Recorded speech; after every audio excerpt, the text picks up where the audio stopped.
ఈరోజు దేవుని వాక్యము జూన్ నెల 29వ తారీఖు ఆదివారం 2025 సంవత్సరం.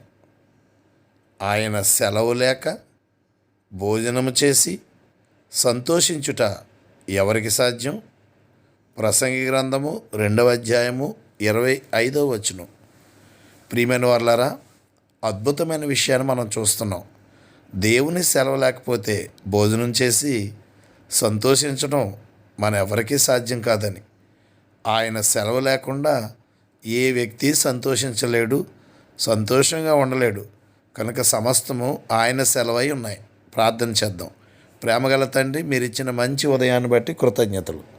విదేశీ స్వదేశీలను దీవించి అందరినీ ఆశీర్వదించి ఆరోగ్య బలాలతో నింపమని యేసుక్రీస్తు వారి పరిశుద్ధ నామమున అడుగుచున్న మా ప్రియ పరలోకపు తండ్రి, ఆమెన్. అందరికీ వందనములండి.